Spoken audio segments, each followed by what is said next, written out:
I wanted to bring today's episode to the podcast talking about the fertility awareness method and why this matters when you are on the fertility journey. We are going to be talking about how to track your cervical mucus or fluid, how to track your basal body temperature, what it means if you have, how to track actually when you have irregular cycles, the final word on ovulation predictor kits. Excited for you to listen to this episode so you can really get to know your cycle and what it means for your fertility. Let's go.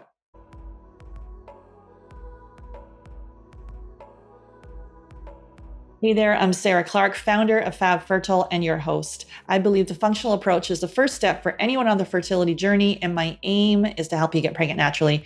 Today, I'm welcoming Luna Hart to the podcast, and we're digging into the fertility awareness method and how this can help us more accurately track our fertile days.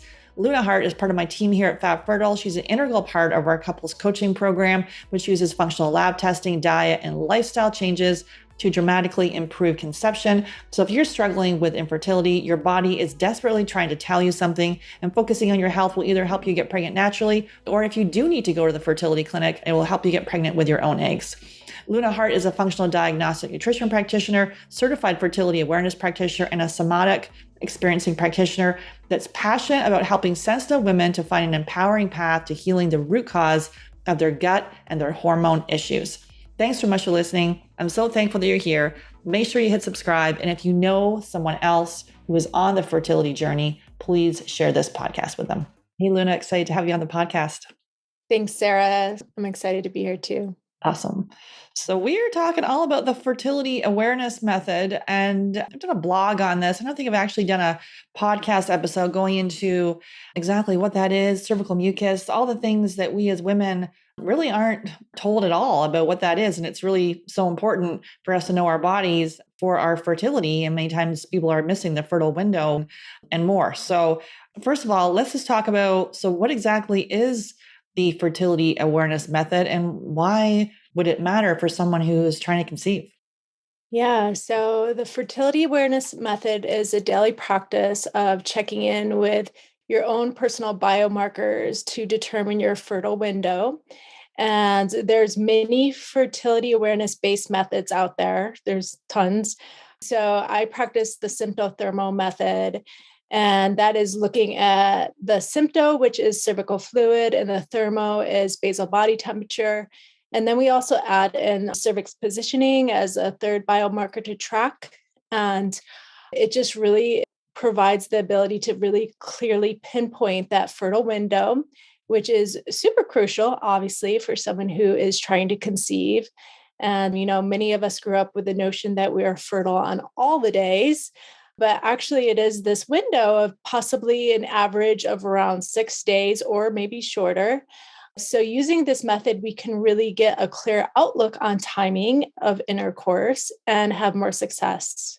There's also many other benefits. By tracking your cycle, you actually also can clue into possible imbalances in your cycle, in your hormones, in your health. And you can actually see that in your cycle. So by tracking your cycle, you're actually doing your diligence to keep your hormones super vital. And so it's a beautiful thing also to be doing preconception. It's non-hormonal and it doesn't have the negative side effects of synthetic hormones. So it's something that you can use as a contraception while you're preparing to get pregnant. And then also just keeping an eye on your hormonal health as you're tracking, because you easily get to see if something's going out of balance. And you're one of the first people to know, like, oh, something's getting out of balance, and I should probably start to look a little deeper into what's going on with my cycle. The other things that I really like is it's also like, for someone who's trying to conceive and having trouble in a relationship, it's so often that we are only looking at the womb and the woman as to what's going on with them. But by cycle tracking, we can really see when a person is fertile and when optimal fertility is there. And so when we see a really fertile chart, and I have a client who's having trouble getting pregnant, I often just remind them to have their partner checked, the sperm also checked. Absolutely. 50-50 with male factor and female factor. And typically we're dealing mostly with, low AMH and high FSH and POI and DOR, but we're more often than not now seeing issues, with the male partner. So it's important to look at both. And so we're going to talk about it a little bit later, but it can also be frustrating. Like if you were like me, not having a cycle, a regular, my cycle came, 3 times a year. I actually back then in my 20s thought that was a good thing. But obviously that's a barometer of my health and things were very much out of balance. So we'll talk about what that means as well later. Let's talk about peak cervical mucus. I've had people, and please don't do this, but I've had people send me their cervical mucus. I'm like, oh my goodness. You can send it to me. People are like, what is this? Tell me, is it peak? But yeah, peak cervical mucus. How do we know it is peak? What does that mean? Is it all fertile? Yeah, that's a great question. So, the big thing is understanding the difference between cervical fluid and just your everyday infertile pattern that would happen outside of the fertile window. So, like I said, we were talking about it before. We call it your baseline fluid, and some people call it your dry days. But for some women, it's not quite dry, and others, it is more on the drier side. First thing is really deciphering the difference between your everyday and fertile patterns outside of your fertile window, and then really seeing this point of change that happens sometime after menstruation. It can also happen during menstruation for those with shorter cycles. And this point of change will show a fluid that is different than that infertile pattern. So once again, getting in tune with that infertile pattern is most important. And the ways to do that is to really start really understanding your everyday pattern before menstruation, because, before menstruation, you typically aren't fertile then. So it's a great time to be really checking at that point and understanding what it feels like. Some people also, this is called vaginal cell slough. Like just very typically, the vaginal canal is not dry. There is this moisture and this very normal cell slough that happens with inside the vaginal canal. And even that can be felt. Some people, it can be a little more wet, and other people, it's actually even more of a dry pattern. And so it's really understanding that. And that's what we call your baseline or your dry days. And that's your infertile pattern. You're not fertile at that time. So not all things coming out are going to be fertile, but actually cervical fluid, which comes from the cervix crypts, all that fluid is fertile fluid. And then you have menstruation. And then sometime, either during menstruation or you notice it easier right after menstruation, there's this point of change where you start to see something different. And this is where you want to really start to get really descriptive with what you're seeing in your cervical fluid checks. And so you're looking for color, you're looking for consistency, you're looking for texture in between your fingers. And at that point, you are just tracking. And for some people, that cervical fluid can really vary. Some people's fertile fluid looks different than others. And the good thing to know about this cervical fluid is exactly where is it coming from. You have basically the uterus, and this is if you did a cervix check into the vaginal canal, you would feel the cervix. And it feels like either the nose or the lips, depending on what part of your cycle. And so inside the opening of that cervix is on these crypts. And during your fertile window, these crypts actually produce this very magical cervical fluid. And that is released with the onset of estrogen in your cycle. Basically, that is your fertile fluid that allows a sperm to swim. It also provides sperm snacks. So the sperm can live and thrive for many, many days, actually, within this magical cervical fluid. And this can look anything from, a creamy lotion-like, even to the more peak fluid, which would be more stretchy, clear, viscous, or wet. And so basically, you just want to get in tune with your patterns because everybody's so different. So with the infertile pattern, the baseline fluids, your everyday vaginal cell slough, that looks different for you versus anybody else. And then you have this point of change where things are different and you're seeing that actual cervical fluid. And I would say this is definitely the place of nuance with learning fertility awareness.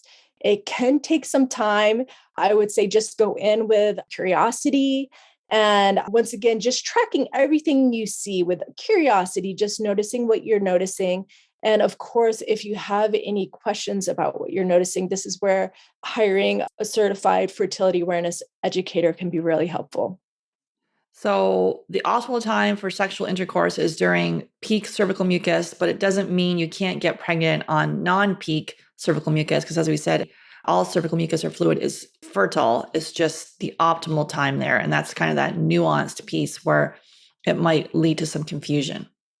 Exactly. So we call it in our practice a little f fluid and a big F fluid, but it's all cervical fluid. So I use fertility awareness as a form of contraception currently. And, the minute I see that little f fluid, which is more like a creamy, sticky, lotion like fluid, it's when I have to be careful because I have entered my fertile window. And then it proceeds pretty quickly into that big F fluid, which is the more stretchy, clear, viscous, wetter fluid. So within that whole window is actually the place where you are fertile. Got it. Yeah, because they're saying it doesn't mean you can't get pregnant on non-peak days. Or you don't agree with that statement? Yeah, you really need that fluid to get pregnant. Okay. So when I was going through because I haven't had a cycle in a while, I was dealing with some yeast infections too. So I was like, there's a bunch of stuff going on in there, which was confusing for me. But typically this should take about 3 cycles to figure out, right? So I don't think to put people to put pressure on themselves that they've got to know the difference, the egg whites, the non-stretchy, all that stuff. So like, what are you seeing? I guess if there's an infection there, first of all, and then second, kind of giving yourself grace to figure this out. What's your take on that? Yeah, infections definitely make it hard to feel out what exactly is going on. So you do need a little more space and really healing that first before you can understand exactly what's going on. And I'll be honest, when I first learned fertility awareness, I was like jaw dropped because I thought that fertile fluid was an infection. Like I didn't know what was going on. I was seeing this fluid. Nobody ever told me about it. And I thought it was some kind of yeasty discharge, even though I wasn't having symptoms. I just thought there was something wrong, to be honest. And I think it's often that we're told about this is actually essential. This fluid is essential for conception. It's what provides the food and the ability for sperm to swim. And also, just having this fluid is a sign of health. Yeah, it's interesting too. I had no clue what any of that stuff was. No one's talking to us about it. It's literally, I got my period. I was like hiding pads and tampons from people. If I had it, I'd be like running down the school halls, kind of like, oh my goodness, everyone knows I have my period. Of course they don't. But yeah, so it's like we don't talk about cervical mucus, and even the word mucus, that just sounds to me disgusting. It's like, Or really yuck, discharge, right? that's why Yeah. we really often call it like a fluid, because it is a magical fluid. And, once you learn about it, you're like, oh, this is really important. So, yeah, giving yourself grace. Just because for me, when I first learned, I actually was dealing with some hormonal imbalances. And really, if you start doing this at a time that you're actually dealing with hormonal imbalances, then it's just going to be a little bit more trickier. And then this is also the place where getting a fertility awareness educator can be helpful. I personally hired a Billings instructor for a year right out the gates. And when I wanted to learn, because I was so determined. And Billings method is amazing. It's actually just looking at cervical fluid to pinpoint the window, not basal body temperature at all. For me, because I was in such a state of hormonal imbalance, I actually wasn't able to figure it out. And after that year, I still had no clue what was going on in my cycle. So from there, I picked up taking charge of your fertility. From there, started training actually to become a certified educator. And for me, the minute I put in the basal body temperature, it just all made sense. So I don't know if I was also healthier at that point, but the symptothermal method has been the method for me. I would say it was close to a year and a half for me. That was just me and my state of my health. But I tell you, here I am like 6 years later, and I'm so grateful I took the time. It's provided me not only a safe and effective form of contraception, but it's also just this deep wisdom that I have within my body about how to take care of myself. So Yeah, so it's key to get support because we can, shorten that thing. Obviously, trying to figure that by yourself takes a while, right? Even you got an instructor, but because you had some of the hormonal issues, it can be a little more difficult. So the non-peak is, we talked about this. So when you wipe your vulva, it feels smooth, not lubricative. Is that correct? I mean, usually if you wipe and you feel any kind of anything, usually that could be a peak fluid. I wouldn't go off the sensation of the wipe. And maybe we should just talk about how to check for this fluid, Yeah, let's go ahead. because I feel like that's kind of like this, like, okay, you're talking about checking, about how do we check this stuff? So I always say just make this a daily habit. And before you know it, it's like brushing your teeth. And I check literally every time I go to the bathroom, because every time I go to the bathroom, I usually wipe. But even before going to the bathroom, there is this way that you can just start to sensing. And I just want to mention this is big in the Billings method, is just sensing how you feel at the vulva. Are you feeling a wetness? Are you feeling moisture down there? And this isn't something to base on, but this can encourage you to go do a check. Then you go to the bathroom, do your toilet paper swipe. And at that point, you're just noticing how the toilet paper just slides. Sometimes, even with peak fluid, I don't actually always notice something, but when it's really like super peak and a good bit of it, I do notice a slip. But then you want to look on the toilet paper. And that's where you get tons of clues. If you see anything glistening and stretching, whatever it may be, at that point, you want to put it between your fingers and feel into it and sense, does it stretch at all? Just notice color, texture. And yeah, if it stretches, it's clear, any kind of slippery to it, then it's more of a peak fluid. But if it's more creamy and lotion like, then it's more of what we call little f fluid. And what if there's none? You don't have anything. Then you're more probably at your baseline or your dry day. And I also want to say you can also do a finger check. And that's one thing I didn't mention. And this is when I say a finger check, this is not where you're going up internal into the vaginal canal. This is actually where you're just checking next to the vulva if you're noticing any fluid, because sometimes the fluid can just hang out right there. So I'm just kind of feeling if you feel anything there. And yeah, that's another way to check. Well, let's just describe vulva versus vagina, because I think people get that confused. Thank you. Yeah, thank you for helping me clarify everything. So, vulva is basically the minora and the majora, and this is your outer and inner lips on the outside. So, it's your exterior. And the vagina is the internal canal that will lead up to your uterus and your cervix. So, yeah, when you actually put your finger up in, you're in the vaginal canal. And if you're just touching on the outside, that is touching the vulva. And then anything you wanted to share more about the checking piece? I think we've kind of gone over that, but is there anything else you wanted to add? The color, the stretchiness, sensation, like you're talking about? Yeah, I just recommend having it be this practice that you go and you check every time you go to the bathroom, and then you just record what you see, and whether it be Kandara or another app, and you record what you're seeing and start to look for the patterns. So Yeah, and with our clients, we like the Kandara app, and they have a free one. You can go in there and do some tracking. So that's a good one to look at. What if someone doesn't want to touch it? yeah, I would say it's good to check in with what that is. A lot of these things could be early traumas, or it could be societal imprints and things that we're holding, energetics that we're holding. I would really check in and maybe get some support, maybe even some therapy around what that is. And it's usually an old program that we were brought up with, to think that this is not okay. This fluid's not okay. It's not okay to touch. So, all these things. So, I would say do deeper work there. And it can be so healing to reconnect with this fluid, because once again, this is a sign of health and fertility for our bodies. Yeah, because if we've got that societal programming that it's dirty or this is gross or yuck, and, which I think that's completely normal to have that because we don't talk about this. That's why I think the piece of giving yourself grace to understand this. And it might get frustrating as you're like, what do you mean peak and not peak and lubricative and smooth and lotiony? Like you have to kind of get in there and especially if you're a visual learner, you know? Yeah. And eventually you end up taking pictures and sending it to your friend, I'll tell you. Yeah. So, You can send it to Luna. Don't send it to me. yeah. And I'll say there is a really great website. It's called cervicalmucus.org, cervicalmucus.org. And they have tons of pictures. If you're ready to see actual pictures of non-peak and then this baseline or dry day fluid, yeah, I would say that would be a really good website for anybody who's ready to see some pictures. And what about the basal body temperature? You just explain what that is, and then how do we go about tracking?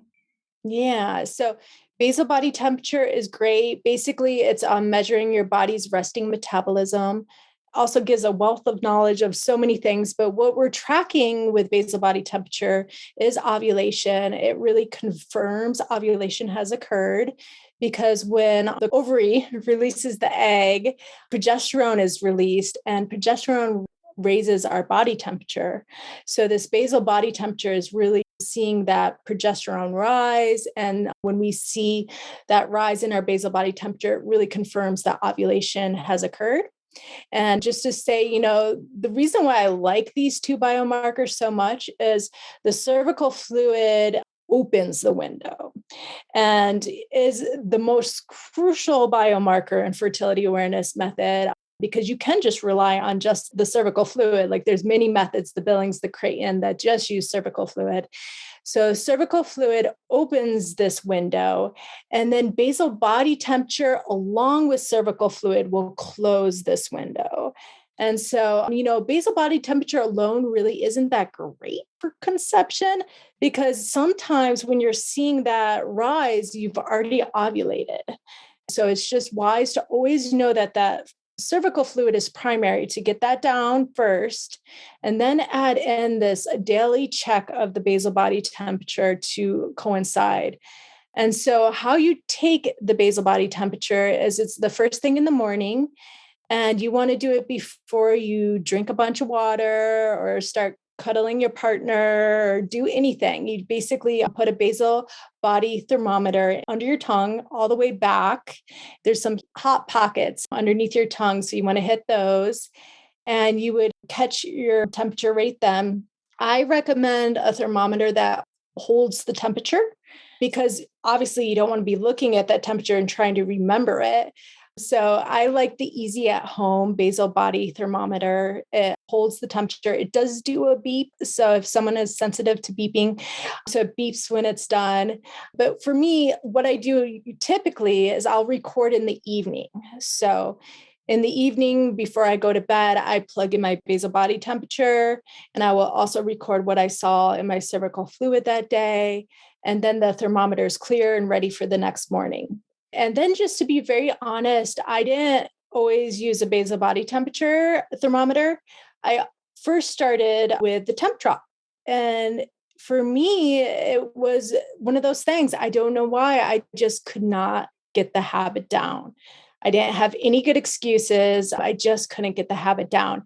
And I really wanted to make this my form of contraception at the time. So that's when I invested in a temp drop. It's a thermometer that you wear under your arm. Should have had it right here to show you, but you wear it on the same arm, and it doesn't release any EMFs. Good to know. It only releases those EMFs when you're Bluetoothing it to your phone. But it's this very wise wearable device that is basically reading your temperature throughout the night. And there is some kind of algorithm of a sort where they're figuring out exactly what your basal body temperature is for that evening, which is nice for people who don't get good rest. If you have trouble sleeping, if you get up in the middle of the night often, all these things that could possibly throw off your basal body temperature. So, it's great for postpartum when you're up with a baby and you're starting to get your cycle back and you want to start to wear a thermometer and just see when your cycle's starting to come back. So it can be really good in certain places. And I definitely think it's great for the people who can't get in the rhythm of taking their temperature. And I actually have done them side by side, and it's very accurate. Sometimes the temp drop is slightly lower, but it's doing the same waves. So they're very similar. So I believe it's quite accurate.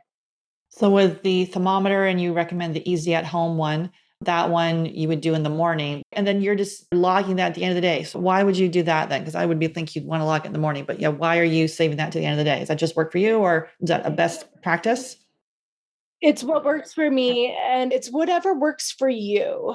Yeah, if you feel like you can get up in the morning and first thing just log your temperature, then that's a great time too.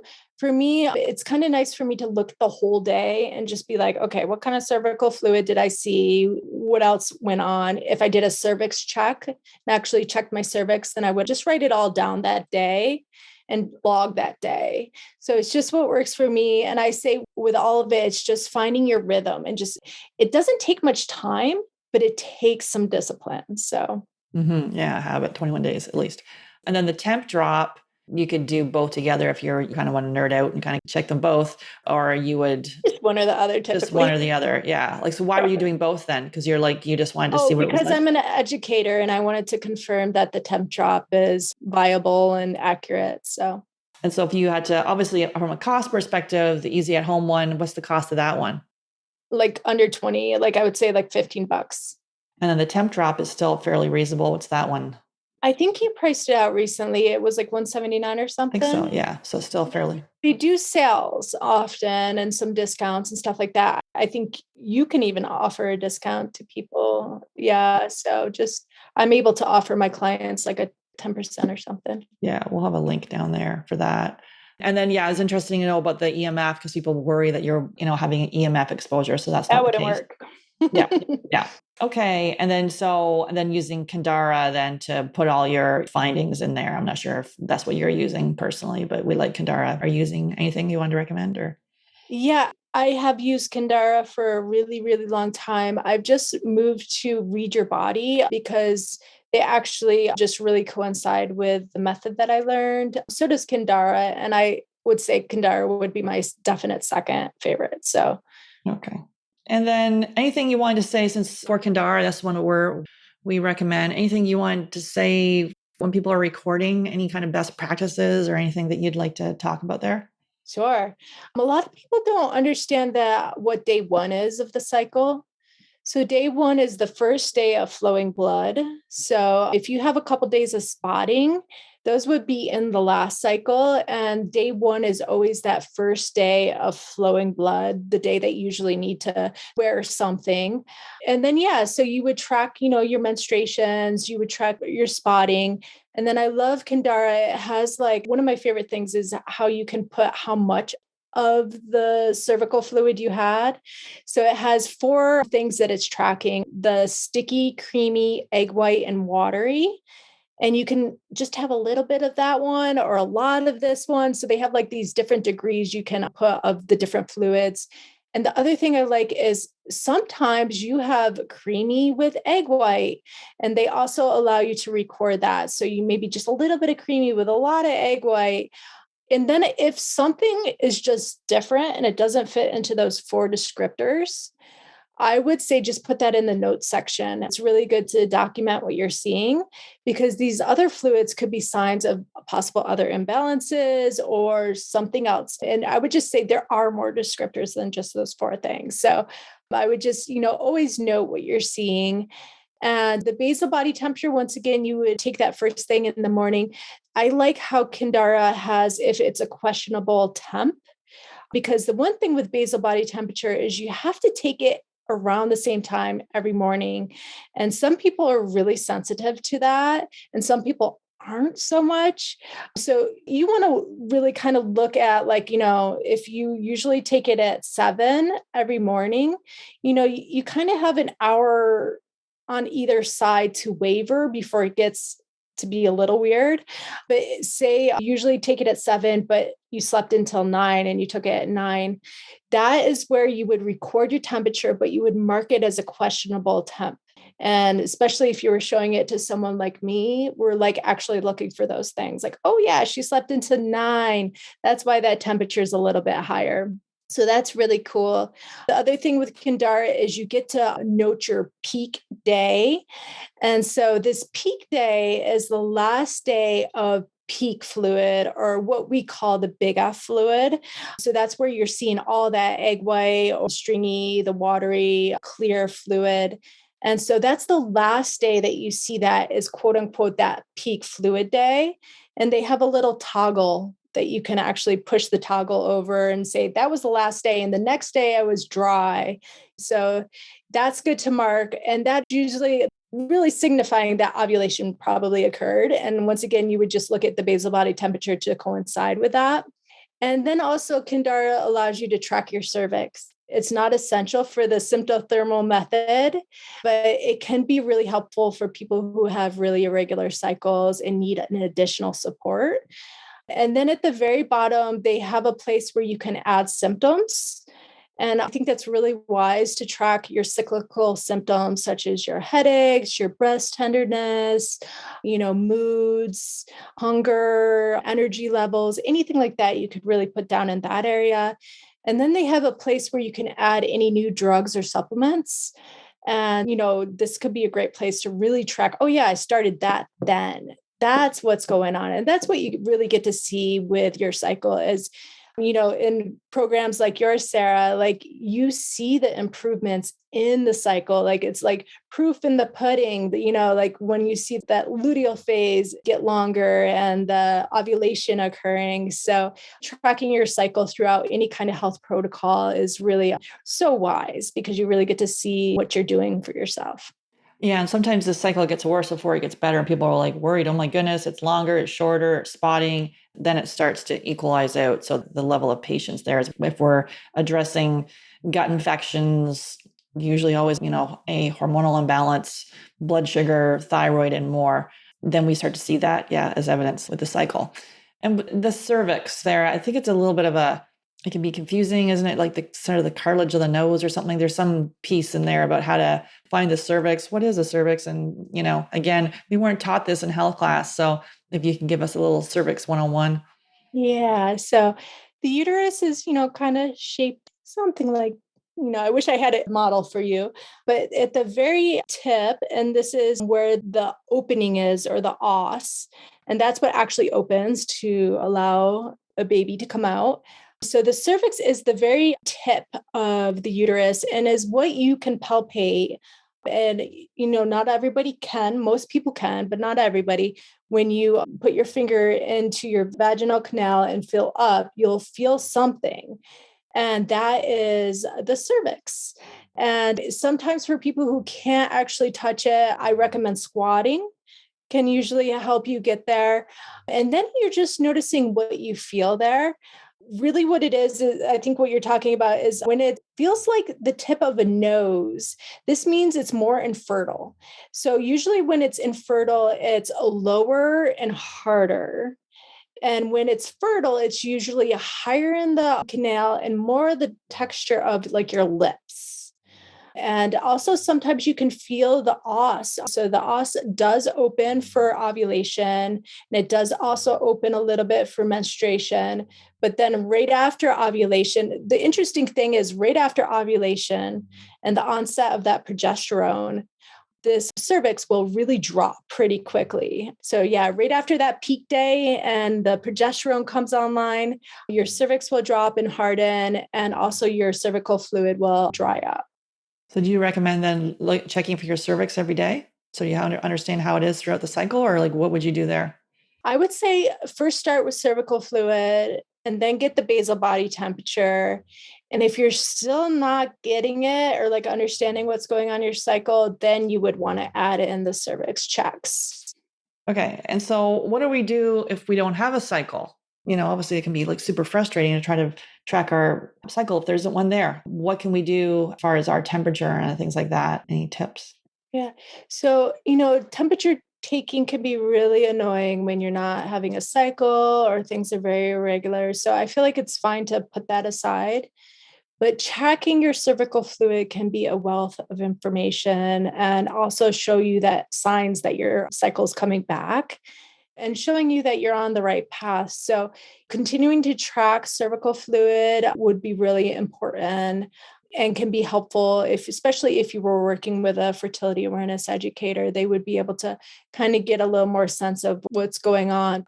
And, to be very honest, this method can be used postpartum when a woman is breastfeeding and not having their cycle yet. And really, it is, even at that stage, it's all about tracking that cervical fluid and really looking for the return of the cycle in the fluid before adding in the basal body temperature. Yeah. So even though you don't have a cycle, looking at the fluid and sort of getting a handle on that.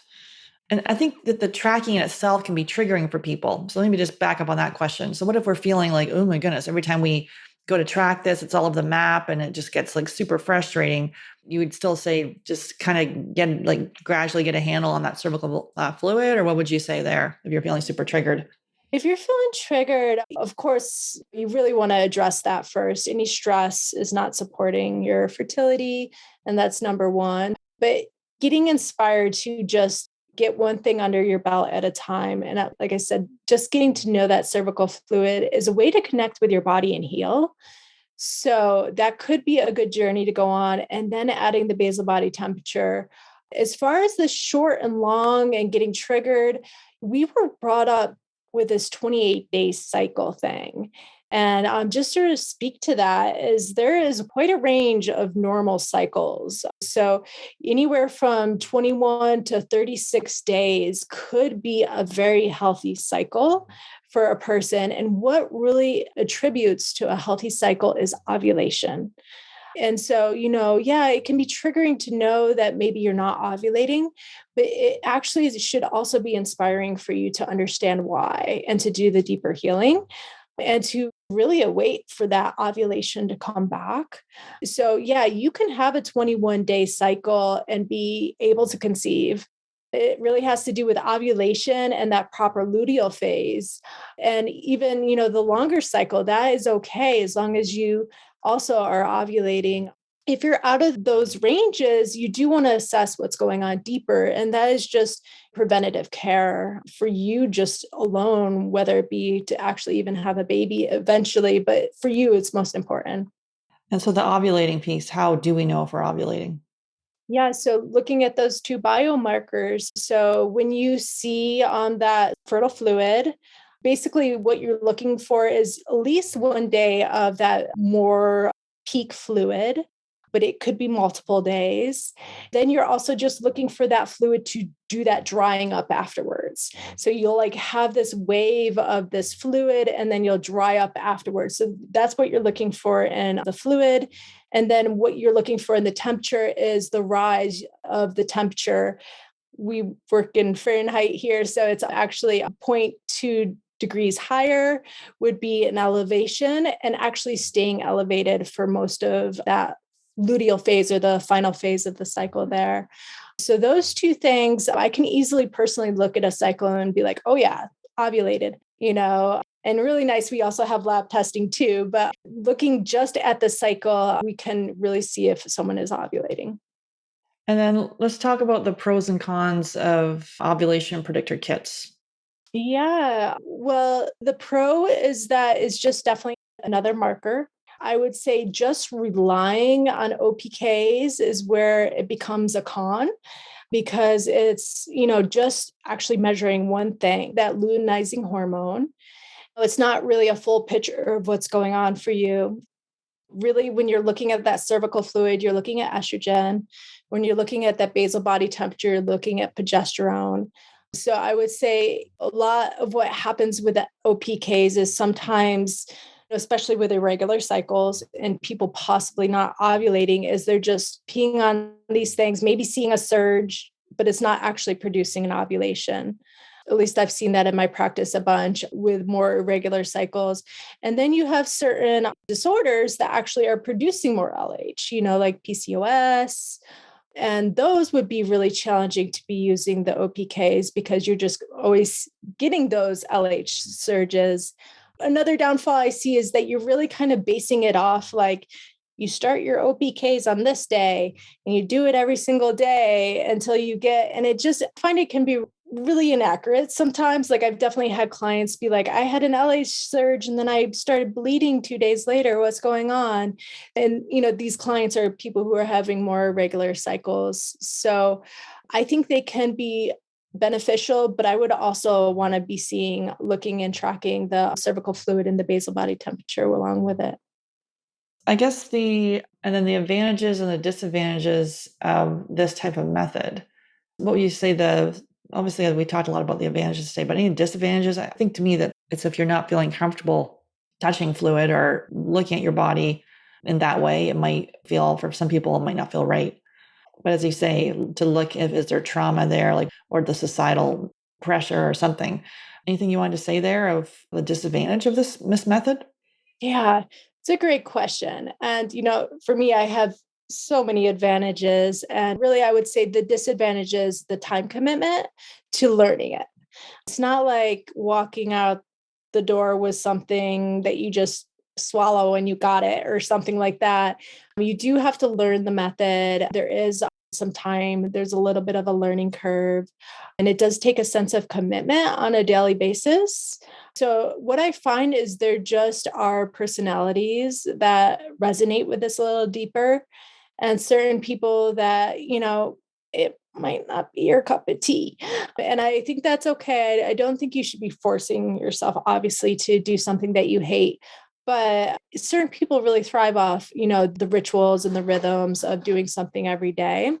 And so that's really where I would say those people would really connect a little deeper. Other disadvantages would be, if you have like jobs that really disrupt your sleep, or you have a night shift job, or it can be really more challenging if now that we have the temp drop, it's a little bit better, but you do need a certain good sleep, at least like 3 to 4 hours to get that resting basal body temperature. And then maybe people with disabilities, it could be a little challenged with this method. Yeah, I think, would you say is it a 3-month average that you'd be able to figure it out basically, or what would you say? I would say yes, and it can be longer. It depends on where a person's coming from. And I think 3 months is a great amount of time to learn it. And, of course, having help is always great, or really picking up something like taking charge of your fertility can be really helpful. And yeah, I think 3 months is a great goal, and it might take a little longer. And do you have like a website or resources or anything, like as far as for the audience? So you like Tony Weschler's book, which that book's been recommended so many times on my podcast. It is amazing, right? Anything else that kind of comes to mind as far as, obviously, Kandara, and we'll link to Temp Drop, but anything else that you like to point people to? Yeah, I feel like there is so much. I don't have like my list in front of me.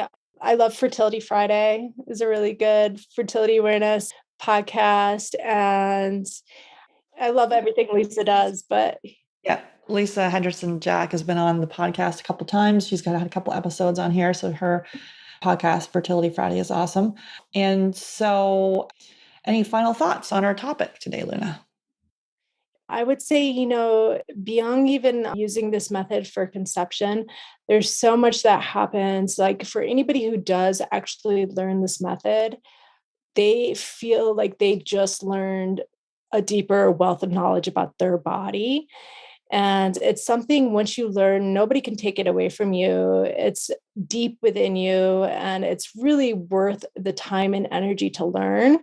So I would say, if it sparks your interest at all, this can be such a wealth of knowledge, but also provide so much insight, of course, for conception.